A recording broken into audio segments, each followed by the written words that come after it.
नमस्कार मित्रांनो, मी किरण आपल्या फोडणी चॅनलमध्ये पुन्हा एकदा तुमचं खूप स्वागत करते। तर आज मी उडदाची आमटी करणार आहे। त्याच्यासाठी आपण एका बट्टूमध्ये म्हणजेच पातेल्यामध्ये एक तांब्याभर पाणी गरम करण्यासाठी ठेवून देणार आहोत।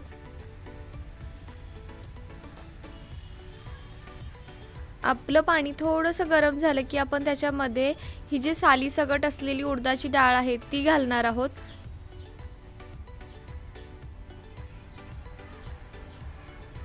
आपण ही आमटी करण्यासाठी साली सगटची डाळ असते ती घेणार आहोत।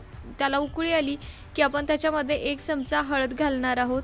त्याचबरोबर आपल्याला त्याच्यामध्ये थोडंसं तेल देखील घालायचं आहे, जेणेकरून ती जे त्याच्यावरचे जे साल ते असतात ते उतू जात नाहीत। आता आपली ही डाळ 50% शिजली की आपल्याला त्याच्यामध्ये लसूण व मिरची घालायची आहे। तर आपण लसणाच्या जवळपास एक 7-8 पाकळ्या घेतलेल्या आहेत व 2 मिरच्या घेतलेल्या आहेत। आपण आपल्या आवडीनुसार म्हणजे आपल्याला जितकं तिखट चालतं तितके आपण मिरच्या घ्यायच्या। तर मी आमच्या मिरच्या तिखट आहेत त्याच्यामुळे 2च मिरच्या घेतलेल्या आहेत। तर आता आपल्याला ह्याला कुटायचं आहे। आता आपलं लसूण आणि मिरची बारीक करून झालेली आहे ती आपल्याला या डाळीमध्ये घालायची आहे। 50% शिजल्यावरतीच आपण ही जी मिरची आणि लसूण आहे ते घालणार आहोत।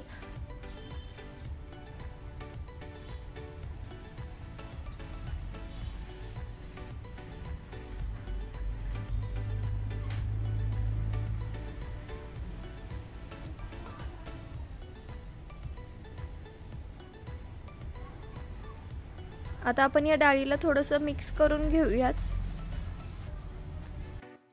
त्यामध्येच आता आपल्याला थोडंसं गरम पाणी देखील घालायचं आहे। त्याचबरोबर आपल्याला याच्यामध्ये अर्धा चमचा काळा मसाला देखील घालायचा आहे।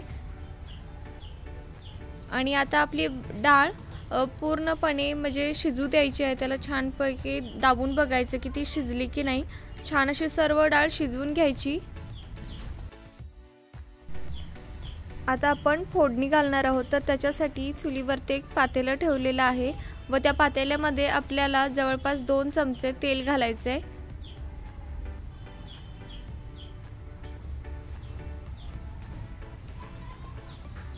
तेल छान असं गरम झालं की आपण त्याच्यामध्ये लसणाच्या जवळपास 3 ते 4 पाकळ्या कट करून घेतलेल्या आहेत त्या आपण घालायच्या आहेत व लसणाचा कलर तांबूस होईपर्यंत आपल्याला त्याला तेलावरती छान असं परतून घ्यायचं आहे। आपल्या लसूण तांबूस होईपर्यंत आपण त्या डाळीला छान असं एकजीव करून घेऊयात एका पळीने, जेणेकरून त्या डाळीला छान असं घट्टपणा येईल। तर आपण पळीने आता ही डाळ छान अशी मिक्स करूया, तोपर्यंत आपला लसूण देखील तेलावरती छान असं परतले जाईल। तर आता आपल्या लसणाचा कलर देखील छान असा तांबूस झालेला आहे। कच्चा लसूण ठेवायचा नाही आमटीला, छान असा तांबूस कलर येईपर्यंत लसणाला तेलावरती परतवायचं, कारण का त्याच्यामुळेच आपल्या भाजीला जी आहे ती छान अशी चव येते। त्याच्यामुळे लसणाला मस्त असं तांबूस करून घ्यायचं आहे आपल्याला। आपण आता त्यामध्ये जी आपण उडदाची डाळ एकजीव करून घेतली होती ती घालूयात।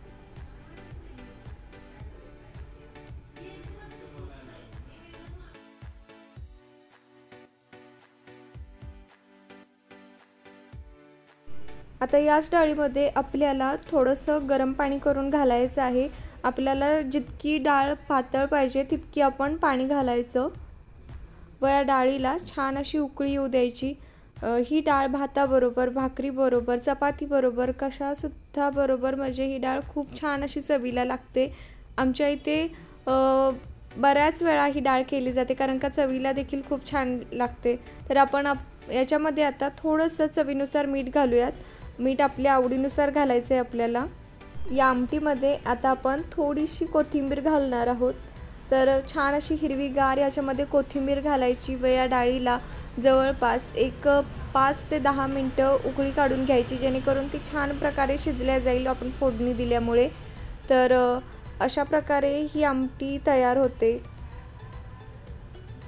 तर खाण्यासाठी तयार आहे आपली उडदाची आमटी। तर तुम्ही नक्की ही आमटी ट्राय करा व कमेंटमध्ये आम्हाला नक्की सांगा की आमटी कशी वाटली व आमच्या चॅनलला लाईक व सबस्क्राईब करायला विसरू नका। धन्यवाद।